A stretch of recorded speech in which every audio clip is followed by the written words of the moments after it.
গতকাল রাতেই বাংলাদেশ ক্রিকেট বোর্ডের সভা শেষে নারী ক্রিকেটাররা পান দারুণ এক সুখবর। বাড়ানো হয় তাদের বেতন কাঠামো। এতদিন এ ক্যাটাগরিতে থাকা ক্রিকেটাররা পেতেন মাসে 1,20,000 টাকা। এখন থেকে তাদের বেতন বেড়ে হবে 1,60,000 টাকা। বি ক্যাটাগরির খেলোয়াড়দের বেতন 1 লাখ থেকে বেড়ে দাঁড়াচ্ছে 1,35,000 টাকায়। সি ক্যাটাগরির ক্রিকেটারদের মাসিক বেতন 70,000 থেকে বাড়িয়ে করা হয়েছে 95,000 টাকা। আর ডি ক্যাটাগরিতে থাকা খেলোয়াড়রা আগে 60,000 টাকা পেতেন, এখন পাবেন 80,000 টাকা। এছাড়া অধিনায়ক অতিরিক্ত 30,000 এবং সহ অধিনায়ক 20,000 টাকা ভাতা পাবেন।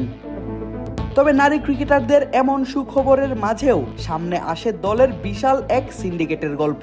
নানান অনিয়ম আর পক্ষপাতমূলক আচরণের বর্ণনা। বাংলাদেশের জাতীয় দৈনিক কালের কণ্ঠে একটি সাক্ষাৎকার দেন বাংলাদেশ নারী দলের সাবেক অধিনায়ক জাহানার আলম। সেখানেই তিনি তুলে ধরেন তার সঙ্গে হওয়া অন্যায়ের অতীত ইতিহাস, আঙুল তুলেন অধিনায়ক নিগার সুলতানা জ্যোতির দিকে, করেন সিন্ডিকেট নিয়ে ভয়ঙ্কর সব অভিযোগ।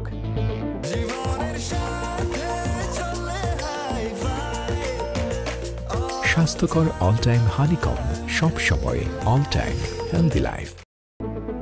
কালের কণ্ঠে দেয়া সেই সাক্ষাৎকারে দলের ভেতর অধিনায়ক জ্যোতির গ্রুপিং নিয়ে বলতে গিয়ে জাহানারা বলেন, প্রথমে নাহিদা আর ঋতুমণি পরিকল্পনা করে, এরা যদি মনে করে কাউকে সাইজ করতে হবে তখন জ্যোতির সঙ্গে আলোচনা করে। জ্যোতির আবার আলাদা একটি গ্রুপ, ওর সঙ্গে আছে পিঙ্কি ও ইসমা, রাবেয়া ওর ডান হাত, এখন সুমাইয়াও যোগ হয়েছে। এই হচ্ছে জ্যোতির প্যানেল। এরা যে কি করতে পারে আপনার কোনো ধারণাই নেই। পুরো ক্রিকেটটাকে এরা ধ্বংস করে দিচ্ছে। ভবিষ্যৎ প্রজন্মের জন্য সুন্দর পরিবেশটা ওরা রাখছে না।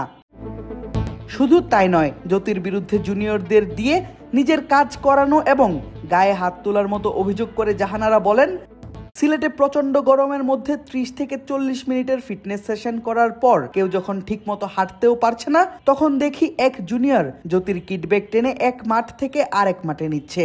জুনিয়ররাই সবসময় ওর কিডব্যাগ টানে। কতবার যে জ্যোতিকে বলতে শুনেছি, এই বসে আছিস কেন, যা আমার ব্যাগ নামা। জুনিয়ররা আসলে করতে বাধ্য, কিছুই করার নেই। সিলেটের 2টি ড্রেসিং রুমে একটি জুনিয়রদের জন্য বরাদ্দ। জ্যোতিকে দেখলাম ওটাই গিয়ে জুনিয়রদের দিয়ে মাথা টেপাচ্ছে, চুলে তেল দেয়াচ্ছে।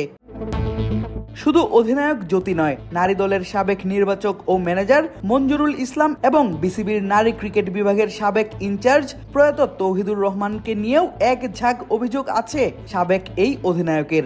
বাংলাদেশ ক্রিকেট বোর্ডের বর্তমান নারী বিভাগের প্রধান আব্দুর রাজ্জাক সবকিছুর তদন্ত করে ব্যবস্থা নেবেন এবং ভালো একটি পরিবেশ নিশ্চিত করবেন, এমনটাই আশা জাহানারার। আদিব আশরাফ, ক্রিক ফ্রেন্জি।